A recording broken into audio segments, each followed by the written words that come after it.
Good afternoon, everybody. Welcome to Ask Me Anything. Can you hear us? We're having some connection issues, and we would like to know if you can hear us now on Facebook Live. I think we've got some viewers. Please comment, let us know that you're there so we can get the show started. Mike, are we ready to start the show? Looks like we're starting on YouTube. I don't think so. Drop it. Was advertised on YouTube, but Should we? Yes or no? I think it's going to ruin the battle. Okay. Testing. 1, 2, 3. Are you there? Can you hear us? If you can hear us, okay, ready to start. All right, we're going to start.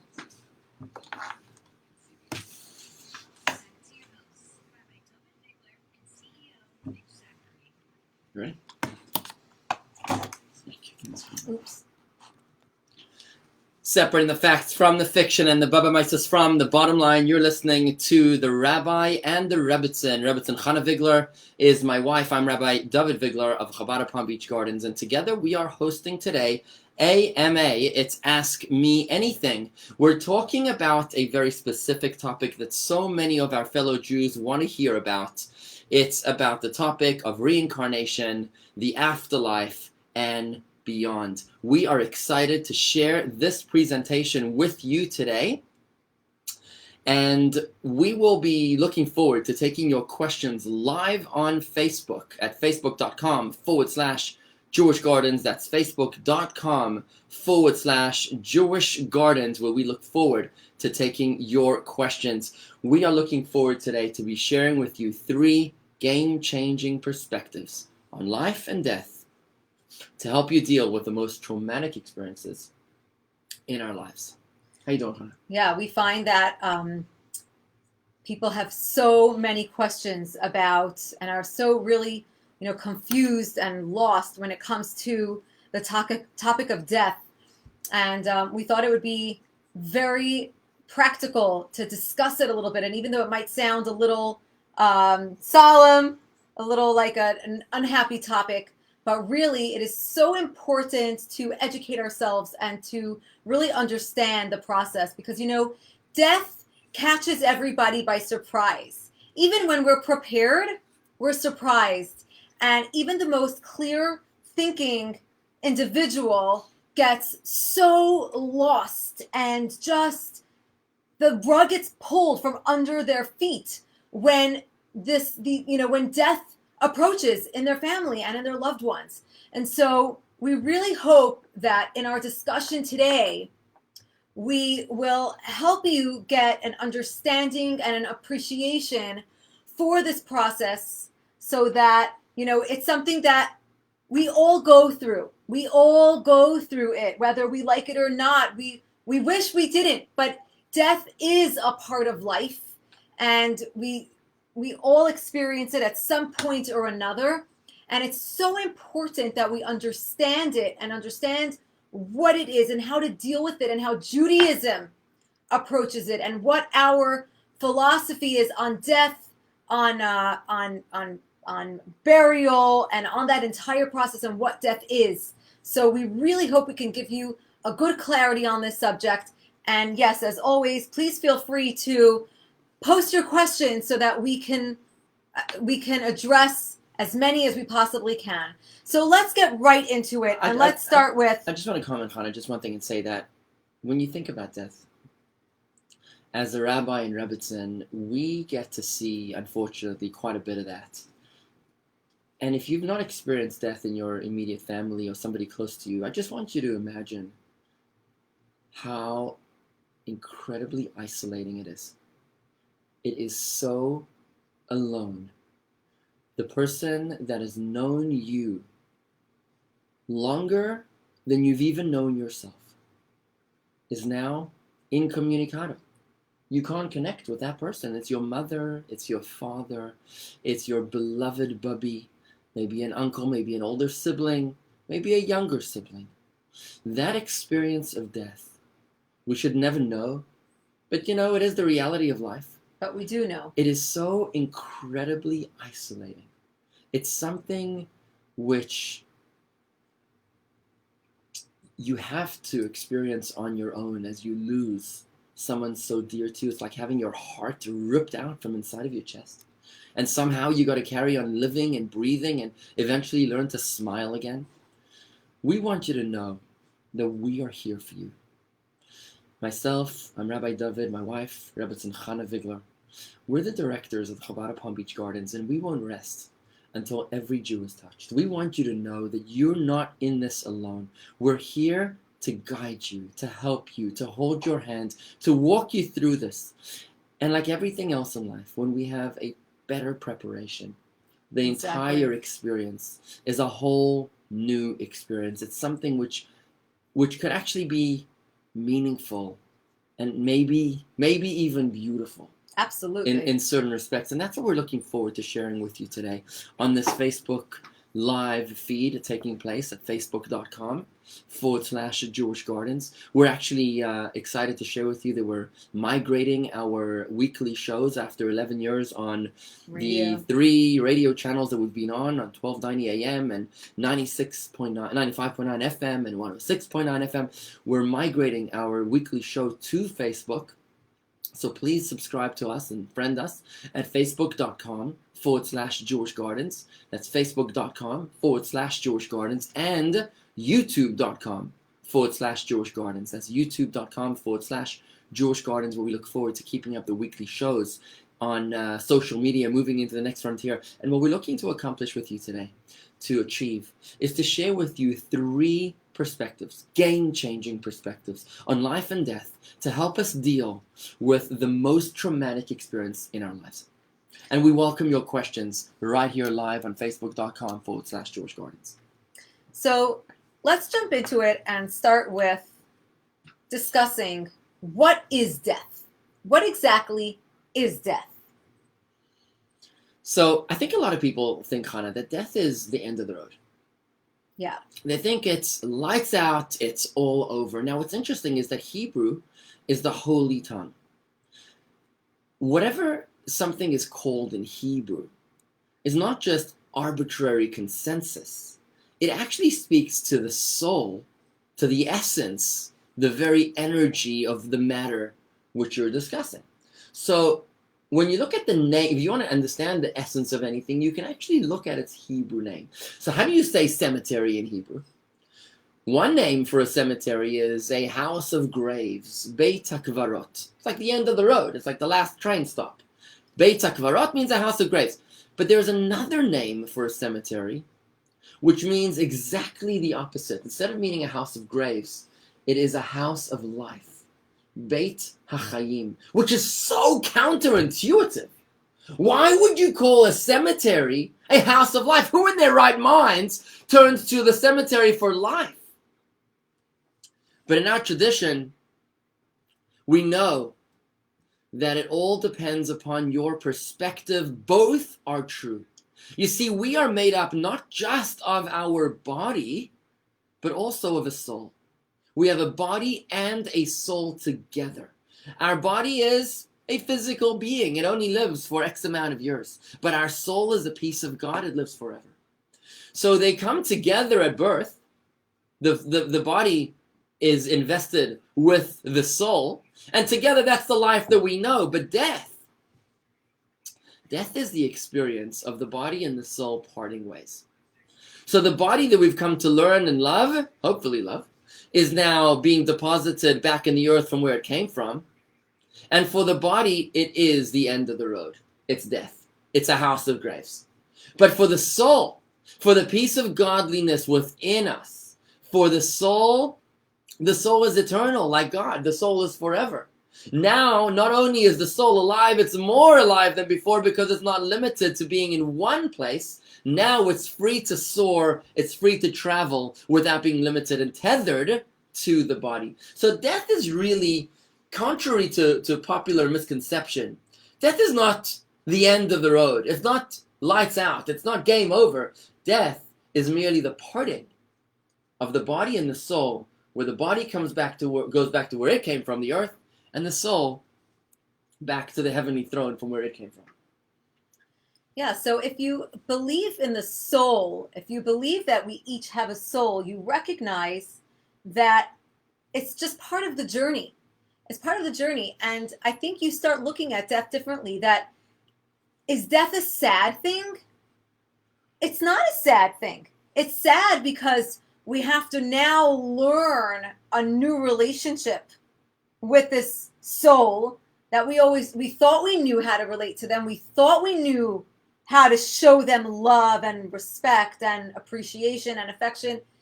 And now, and we probably did, but now it's a whole new learning process. And I think that for those of us that do believe in the soul, it's such a blessing. It's such a blessing to know that we never really lose that connection with the people that we love.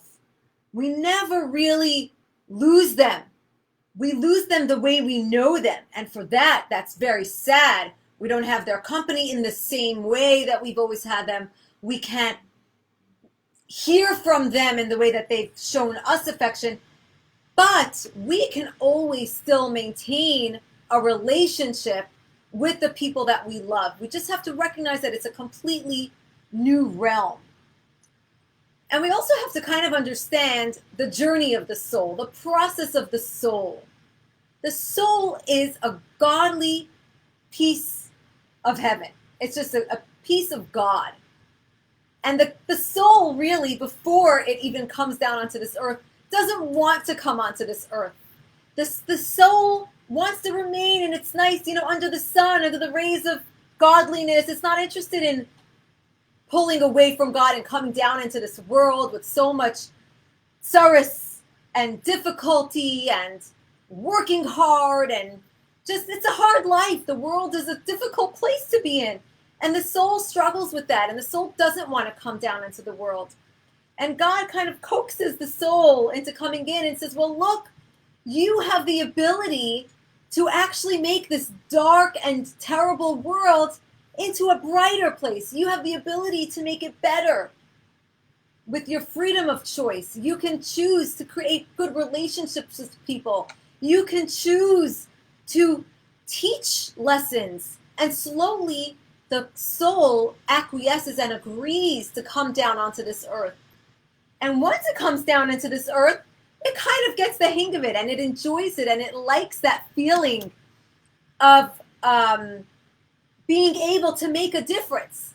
Because a soul up in heaven cannot make a difference. Angels cannot make a difference. Only human beings can make a difference. And so the soul feels so great about itself being down in this world. But then what happens is, but then what happens is, it comes time for the soul to go back to its origin. It's time for the soul to return back to where it came from. And again, the soul has a hard time with that because it's comfortable with where it is. It loves being on this earth. This is all it knows in its memory. And yet again, it needs to be coaxed into going on to this journey and carrying on to the next part of... The Talmud says that we are born against our will. That's right. Because our souls do not want to come down to this world. Our soul is thrilled, is happy where it is. It's thrilled where it is. And once the soul, like you're saying, once the soul comes down to this world, once we are alive in this world, we also die against our will, because we realize how impactful, how meaningful our lives can be in this world. We realize that we don't want to leave, right? We don't want to give it up. So I think that the key here is, Hannah, is that, again, to our friends that just tuned in with us, that just joined us, we're listening to the Rabbi and the Rebbitzin. We're talking about AMA. It's Ask Me Anything. The topic we're talking about today is the Jewish belief in death, reincarnation, the afterlife, and beyond. We're hoping to cover all those topics, and we're looking forward to taking your questions live on Facebook at facebook.com/Jewish Gardens. That's facebook.com/Jewish Gardens. And we're talking about how death is not the end of the road. Because today we're talking about 3 game-changing perspectives on life and death to help you deal with the most traumatic experience in your life.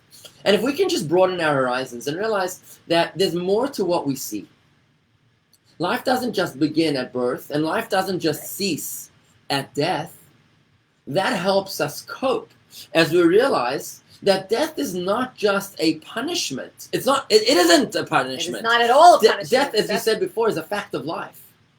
But instead of looking at it as a punishment or as a bad thing or as a sad thing, it's a transition to a different form of energy. And if we can just make peace with the fact that our loved ones are no longer in the way we knew them, but they are in a new form, as if to think that they might have moved out of state, or maybe they moved out of our house, they moved next door, or they moved upstairs. We don't have to think, oh my gosh, if my spouse or my parents moved out of state, therefore I can have no contact with them. No, we know that they're still alive, they're out of state, they live somewhere else, they've changed their address, and now we've got to learn to connect to their new address, and that's why you're saying, Connor, that death is... Similarly to the way we needed to relearn how to communicate today with Zoom and with all these new forums. Who was ever using these kind of, I mean, people were, but it wasn't like the mainstream. I see, as Marty's mentioning here, you would love to have some physical relationship, better have our classes and our conversations in person. Absolutely. And you know what? That is very, very in line with exactly what we're talking about, is that, of course, we prefer to have physical relationship with our loved ones. We don't like it that we have a new relationship with them, but that's the reality. And just like we needed to readjust our reality and bring our lives onto Zoom, onto YouTube, onto Facebook Live, it's the same exact concept, that now we need to readjust our relationships with our loved ones in a completely new way. Khan, I think that's a brilliant analogy, quite frankly. I think it's really brilliant what you're saying, in the sense that we have to be able to recognize that, just like, when this pandemic began, so we're no longer seeing each other in person. What does that mean? Does that mean our relationship's all over? Right. Or that we need to pivot? Right. We need to adjust. We need to change the direction or the mode of communication, and now we can simply connect by logging on to something called Zoom, something you never heard of before, and now, or maybe even though Facebook. We don't see each other,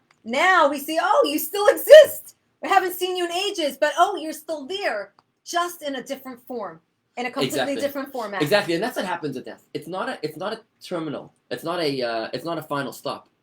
It is death is a transition. You're changing to another form. That's what's going on over here. And that's the first of 3 points that we'd like to share with you today about the Jewish perspective on life and death, to help you cope, to help you deal with the most traumatic experience in your life. What about when people die young, Hannah? So, of course, that's a really, really difficult conversation. And for us, as we said, anytime somebody dies, and it's very interesting. I see, in our experience, we get to see a lot of the cycle of life. And, as I was saying earlier, that even when somebody's super old, lived a very long and full life, still people have such a hard time coming to terms with it. But of course, so much more so when somebody dies young. It's so difficult to accept. I can't imagine what it must be like losing a child. I can't imagine the trauma that people... I couldn't even have that conversation, because it's something that, we should never know. As a parent, it's biggest nightmare. It's something that we nobody wants to know about. But what we need to understand when it comes to life and death is that, as we were saying earlier, the soul comes down here to make a difference on this earth. And each soul is given its specific mission, its specific task. Nice. Now, the thing is that we don't know, A, what the task is, and B, how much time we've been given. We don't know. We can take the best care of our health. We can go to the gym. We can eat healthfully, and then get hit by a truck, or who knows what. We don't know. And the Talmud actually says that a person should repent the day before they die. And the question is asked, how do you repent the day before you die? You don't know when you're going to die. And the Talmud actually explains that means that every single day we need to live as if we're about to die. And to be honest, my preferable way of saying that, as opposed to saying live as if it's your last day on earth, I love to say live like it's your first day on earth. If you've ever seen a child, a little baby that's going on its first walk, or its 100th walk, and it's going down the street, he or she notices every bird, every flower, every ant on the ground with such wonderment and such amazement and enthusiasm.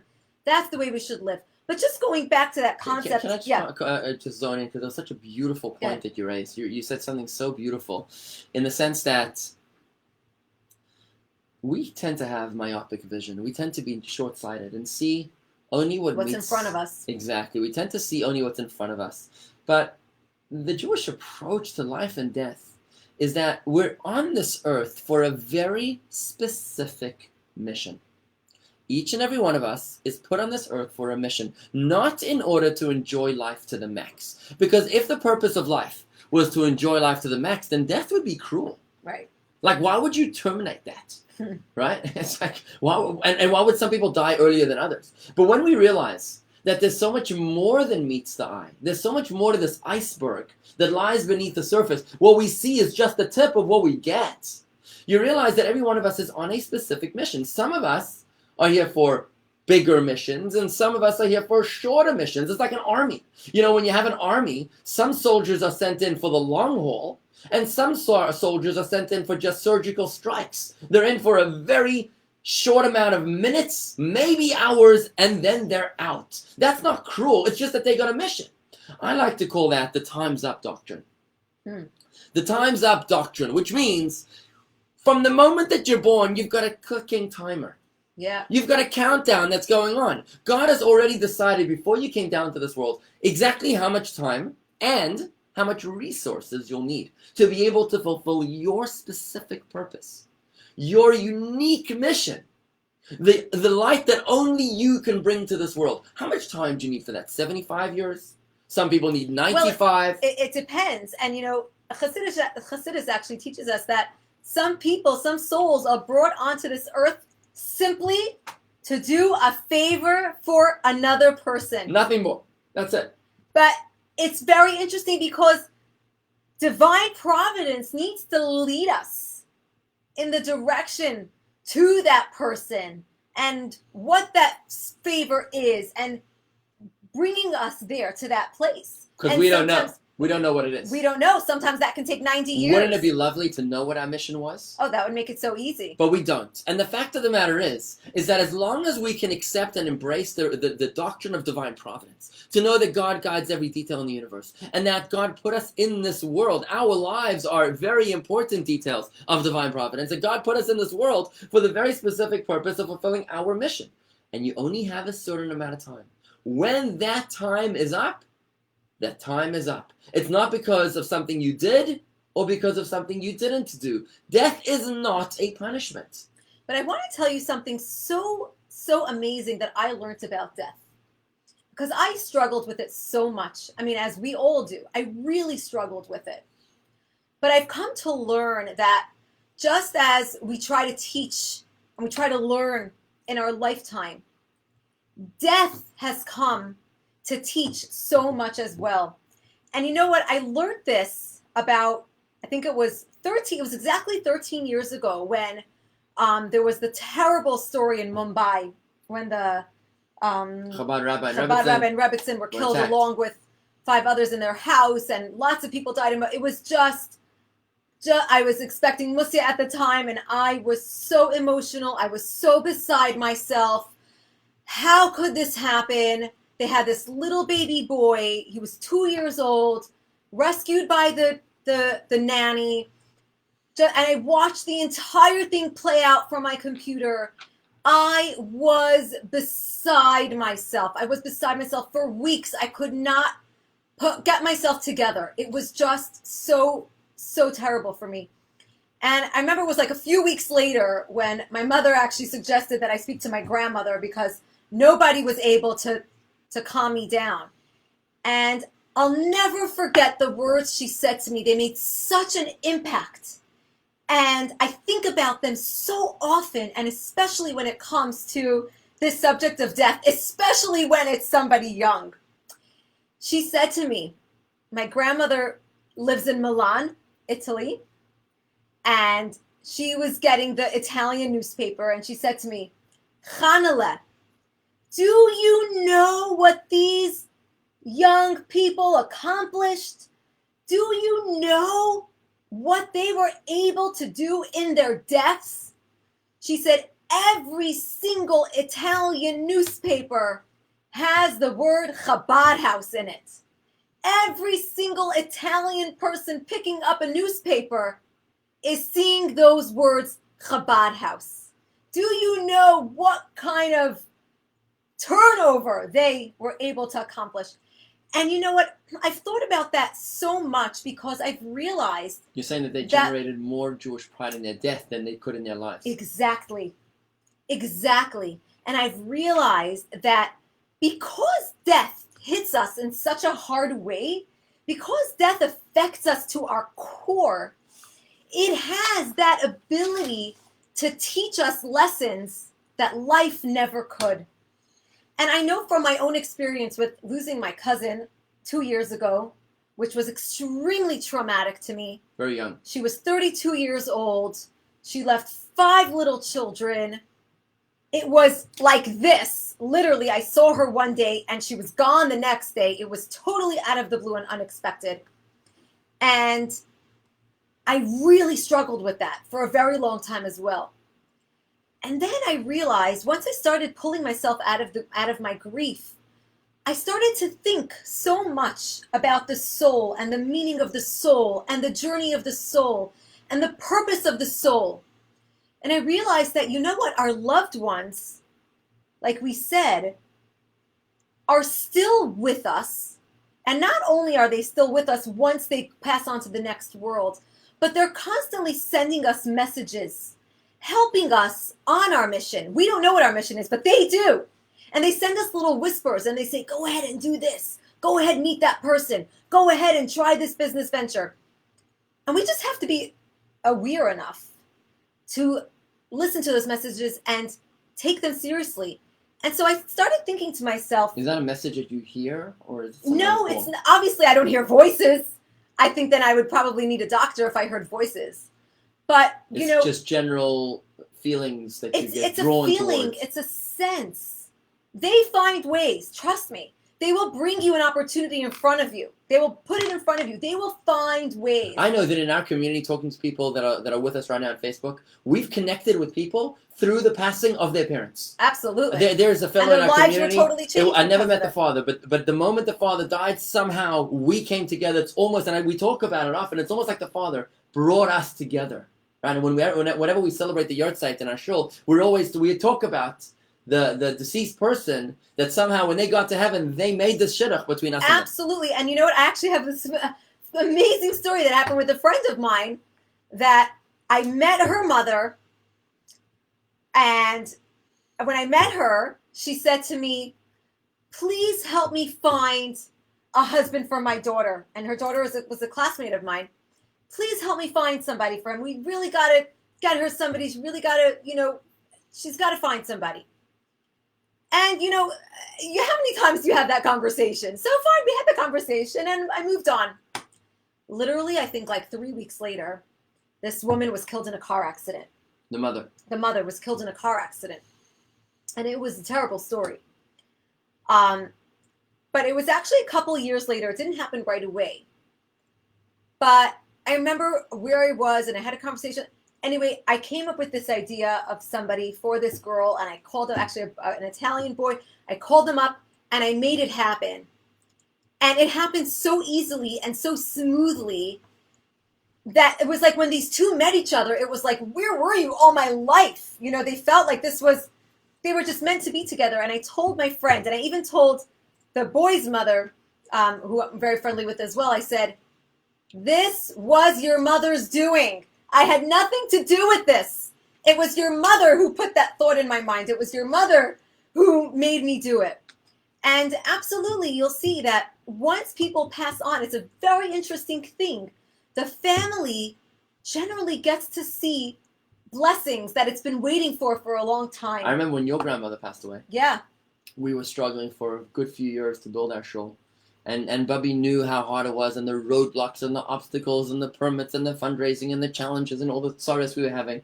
Suddenly she passed 6 years ago, maybe a little bit more than that, right? Mm-hmm. And very quickly, some just doors started opening up for us, and we were able to build our beautiful shul. We always felt that was her blessing from on high.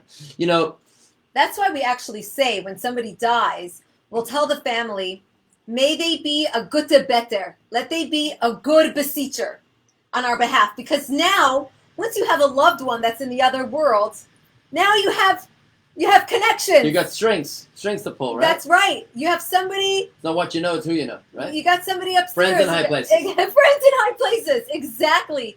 And it's amazing what they're able to accomplish. This, my friends, as you join us now, you're listening to Ask Me Anything. It's AMA with the Rabbi and Rebbitzin Chana Vigler. I'm Rabbi David Vigler from the Chabad of Palm Beach Gardens, and we're here on Facebook Live at facebook.com/Jewish Gardens. We're also on the radio, and we're transitioning from the radio station, which we're ending just end of June. We're looking forward to transitioning onto Facebook at facebook.com/Jewish Gardens for future shows. We're talking about the 3 game-changing perspectives on life and death that will help you deal with the most traumatic experiences of your life.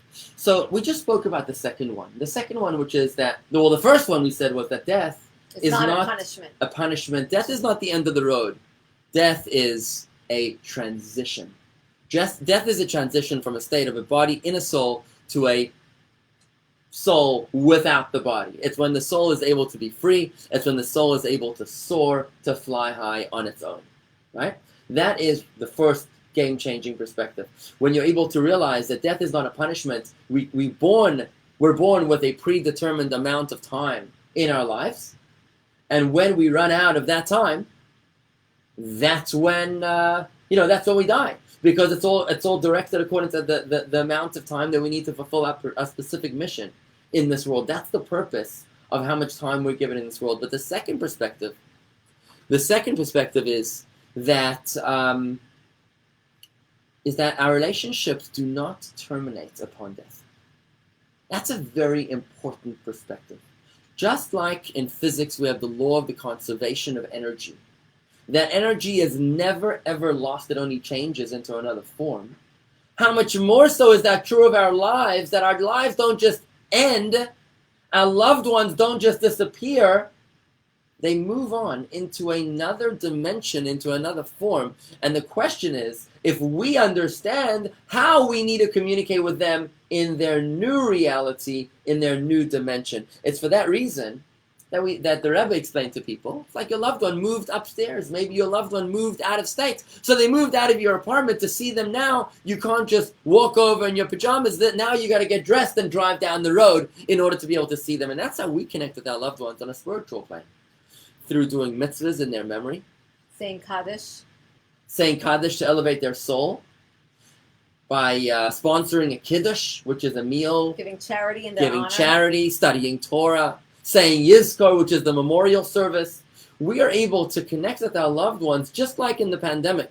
We can only connect through Zoom or through Facebook Live or through YouTube Live with all of its challenges.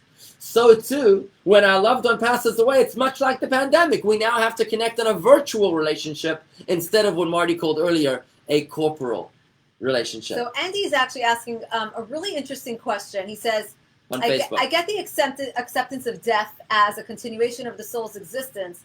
Can you go into, can we go into the fact that we are not to summon the departed? And I think that's a really, really interesting question. Oh, continue. That is, those of us who are alive have our own mission on earth, and we need to focus on that. So I think that there's a couple things here that you're saying, Andy. So for starters, in terms of summoning the departed, as in it was done in the olden days, right, bringing them actually down into this world is really not an accepted thing in Judaism. It's prohibited, actually. Because it is it's torture for the soul. Because once the soul is no longer on this earth, it's out of here. Just by the way, the process of mourning, the way that we mourn is not only for the bereaved. It's also for the soul itself, reflecting the stages of its divesting from this world. You know, you have the most intense period of mourning, which is the 7 days. It's actually the mourning until the burial. And then you have the 7 days after the burial, which is slightly less intense. And then you got the 30 days of mourning. Then you got the 12 months of mourning. And the purpose of this period is in order to allow the soul to divest from this world, for you to schlep it back here through a seance is biblically prohibited because of the trauma that it brings upon the soul. Yeah, it's very, very difficult for the soul. So we do not do that kind of thing. However, we can communicate with them in many other ways. And I'm sure that many of us who have experienced death, especially of a very close person, you will have experienced a dream. You will have experienced communication with them. You're saying that they'll come to us when they're ready, but we can schlep them here when we're ready. Well, you know what? It's kind of a combination. I find that they will only come to you when you are in a state of acceptance that they are no longer here. I feel like people that are holding on to so much grief and so much anger are not able to experience this. It's so important to let go, accept that this person completed their mission, they are on to the next world. Accept it. Let go of the grief. Let go of it.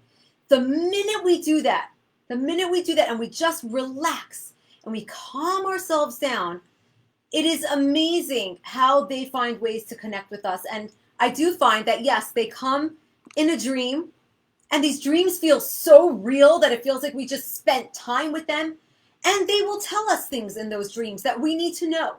And sometimes it's very, very short, that dream, or, it doesn't last very long, but we often wake up feeling so rejuvenated and feel so great, like we just spent time with those people. But again, I think it's so critical to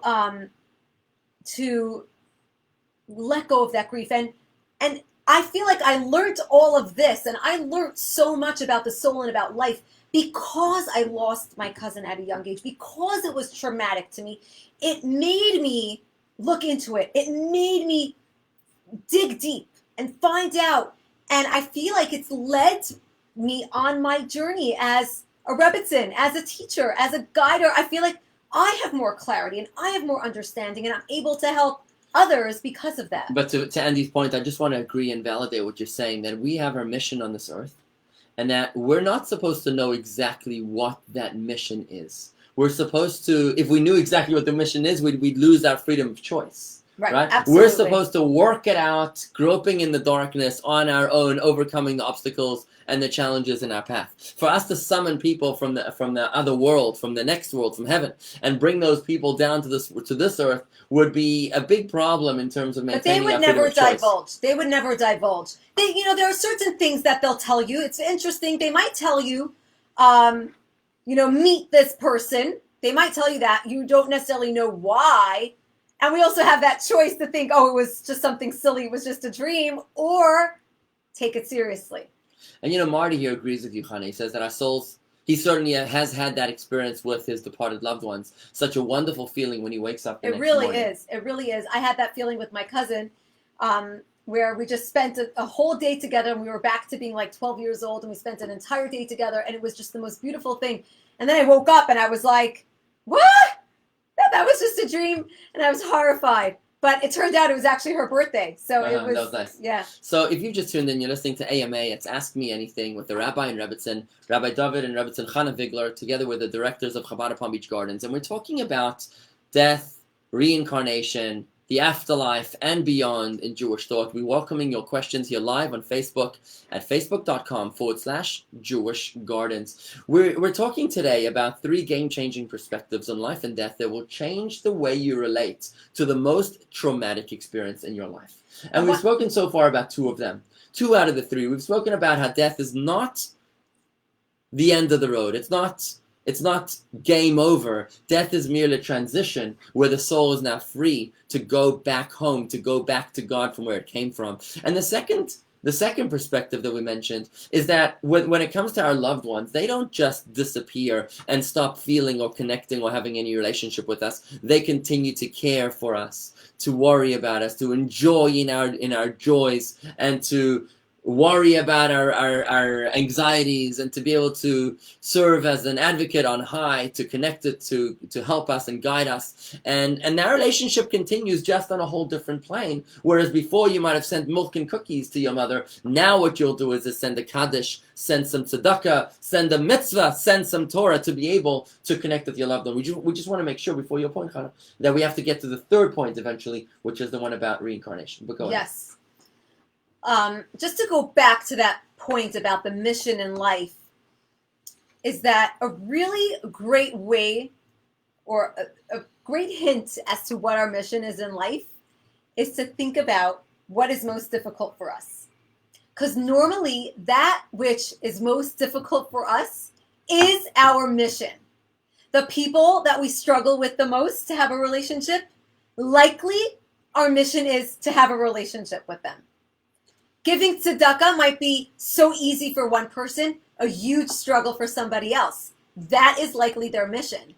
The logic behind this position is that our evil inclination knows what our mission is. Subconscious, but our evil inclination knows what our mission is, and therefore is going to try everything he can to lead us away from what our purpose in this world is. So if you can try to be counterintuitive, if you can try to reflect deeply and think about what your inner struggles are, instead of running away from your demons, recognize that your demons are holding the secret. X marks the spot to be able to identify your specific purpose, your specific mission in this world. See, if you can't get along with your mother-in-law, or if you're not getting along with your children, or if you can't be caught dead in a synagogue, then maybe those demons are actually the secret, the treasure map that could lead you to your purpose, your mission in this world. And I just want to say that, a lot of the Jewish customs and rituals of death reflect this theme of the mission. Mm-hmm. The rituals of death, for example, we tear the garment. We do something called kriya. Kriya is the tearing of the garment. The reason that we tear the garment, and it's very important not to do the American shtick, which is to just tear a black ribbon. For heaven's sake, it's your mother that passed away. You can tear a suit. You can tear your shirt, right? It's an American thing that was invented here. Really, what you're supposed to do is to tear about a fist length over your heart. Therefore, a mother or father, you tear on the left side over the heart. And for all other blood relatives or a spouse, you tear on the right side. Right? So for parents, children, siblings, or spouse, you tear on the right side. Only for a parent would you tear over the left side. Now the symbolism, the meditation, the beauty behind this ritual is that what's being torn and destroyed is only the external garment, but the body remains intact. When you tear a garment, you are still fine. It's just your outer shell that's broken, your clothing. That's what's happening to your loved one. It's only their outer shell, it's only their body that is no longer functioning like it used to, but their essence, who they really are, their true essence, remains intact. That continues through the journey, through the transition, which is death, because death is not game over. Death is a transition into a new dimension. Death is part of life. Death is part of life. And I really wanted to just talk a little bit about some practical things to do when we're in that process of losing a loved one, because I feel like so often people don't know. Get that call from people and they're like, Rabbi, what should I do? I'm with this one, I'm with that one, I'm with a sibling, I'm with a parent. I need your help. What do I do now? And they're so lost. And I just wanted to go over a few basic things so that when you're in this situation, you know how to deal with that. So for starters, I think what you should do is make sure that you don't leave that decision of your final wishes to other people. I just want you to imagine how hard it is. Not only to lose a parent, not only to lose a loved one very suddenly, but imagine how hard it is To in have to start making addition all those to decisions. losing a loved one, but to also have to worry about the business, the financial arrangements, and say, well, would mom would have wanted to be buried next to dad, or would mom want to be buried next to her parents? Does mom want to be buried? Maybe she didn't want to be buried. We don't have any idea. Would she like this kind of coffin? Would she like that kind of coffin? First thing you want to do is that you want to make sure your plans are taken care of on your own. That's the starter. So you don't leave that to other people. But when you're standing there next to a loved one that's passing away, just be there. Just stay. Don't go anywhere. Don't watch television. Don't watch Netflix. Don't scroll down your phone on Instagram. Just be there. Turn your phone off. Hold their hand. Just be present. Of course, you can't deny them their needs. You've got to be careful and give them exactly what they need. The food, the water, the oxygen. But just be there and talk to them. The Kabbalah tells us that of our 5 senses, the last one to go is the sense of hearing, and that's at the end of the funeral. Yeah, they hear every single thing you're saying, and I think that the most important thing is just stand there with them, hold their hand, and just talk to them. Just talk to them. Tell them everything you want them to know, and relish those moments with them. And I think the key is asking forgiveness also. Yeah. Closing loose ends, because you don't want to leave this world. You don't want them leaving this world taking a grudge or taking a hurt or taking some sort of pain or miscommunication to the grave, which you'll never really be able to reconcile. Speak to them. Apologize. Ask forgiveness. Tell them that you didn't know that you didn't intend it that way. And that's a very beautiful thing. In fact, at the funeral, one of the things that we do just before we bury is that we publicly ask forgiveness from the deceased. We say, here we are, and we're asking you forgiveness for anything that we might have done to hurt your feelings, because you need to reconcile, right? You need to make sure that your loved ones are not moving on to the next world carrying unnecessary baggage. But I think one key thing is to mention over here is something which you really need to be doing is when a loved one passes away is the first call you need to make. And that's the call that will make sure that your loved one is buried like a Jew. Yeah. That call is to the Chevra Kadishes, to the Jewish Burial Society. We're fortunate to have one of our own here in Palm Beach County. The Chevra Kadishes is the Jewish Burial Society. And what they will do is that they'll come, they'll pick up your loved one and treat them with the necessary respect, to treat the body with dignity, with honor. They prepare the body for burial. There's a shomer, which means an honor guard, to make sure that the body is never left alone for even a moment.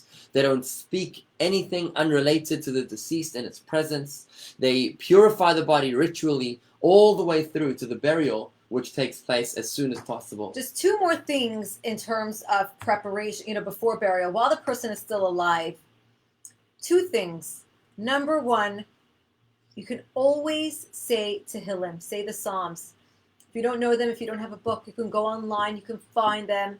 Chabad.org/Tehillim, I think it's called. No, it's jewishgardens.com/crisis. Jewishgardens.com/crisis. You can find Tehillim there. The Psalms of King David. That has it in Hebrew and English. Just say that. Just say those words, because those words have such tremendous power. And you want your loved one to leave this world with that power, and also to leave with as little pain and as little suffering as possible. And the second thing, of course, we want to make sure that we say the Shema Yisrael with our loved one before they leave this earth. That declaration of faith that although this person is dying, we are not happy about it, but we know that this is part of God's divine plan. This is the journey of the soul, and we accept it as such. And that, my friends, as we wrap it up over here today, is really what leads us to our third and final point, which is the third perspective to ease our understanding and to ease our experience through the trauma of losing a loved one. That, the first, we spoke about death not being the end, but being a transition of the soul into its new reality. We spoke about the second point being that our loved ones don't terminate the relationship with us upon death, but they continue to care and watch over us, as well as need us to care for them through the spiritual support that we give them in this world. And finally, the third point is the recognition that our souls are here on a mission. We're sent down to this world on a mission. What happens if you don't finish your mission in the time allotted to you? Well, for that, you'll need to go back up to heaven.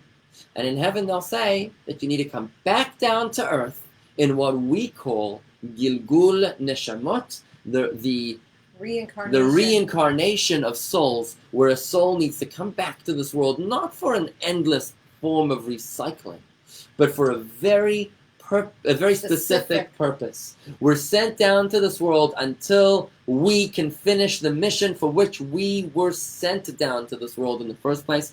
The Kabbalah tells us you can come back to this world for a maximum of 7 times until you run out of options, run out of lives. There is so much to talk about the topic of reincarnation. Unfortunately, I feel like that could be a show in itself. We are out of time, though, so we do need to sign off. We are out of time, and we are here on the radio as well as on Facebook Live at facebook.com/Jewish Gardens. And we'll have to dedicate another show in the future. We have lots to talk about in the future on reincarnation. But we want to thank you for joining us here on the radio and on Facebook, and to let our radio audience know that we are transitioning in a week or two to fully online. We're moving away from the radio, and we ask you to join us, to friend us at facebook.com/Jewish Gardens, as well as youtube.com/Jewish Gardens, where we will be providing Gardens you with an S at the end. Jewish Gardens with an S in plural. And it's there on youtube.com/Jewish Gardens, and it's on facebook.com/Jewish Gardens, where we will be hosting a lot more of these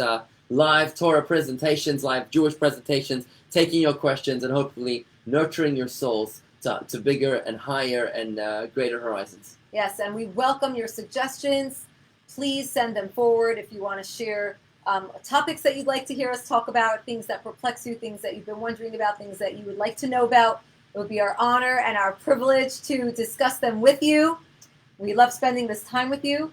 We hope that you gained some clarity and some appreciation for the process of death today. And knowing that you're not alone, that it's not as isolating and lonely as it seems, because God is with you and we are here with you. Our mission is to be here with you, to make sure that you're never alone. You can always reach out to us at rabbi@jewishgardens.com. I'm at rabbi@jewishgardens.com, or Chana@jewishgardens.com. That's Chana, Chana, @jewishgardens.com. We'd love to connect with you on Facebook/Jewish Gardens, or YouTube/Jewish Gardens, and we look forward to many, many more times together, looking forward. So though we say goodbye to our radio audience, we hope that you'll all move over and join us at facebook.com/Jewish Gardens and youtube.com/Jewish Gardens. We'd love to hear your feedback, your thoughts, reflections. Send us an email to rabbi@jewishgardens.com. We hope that we were able to touch your heart and make sure that you know that you are not alone. Thank you very much, everybody. Shalom. And we look forward to... Thank you for being here with us today, and we hope to see you again next time. Next week. Shalom. Thank you so much.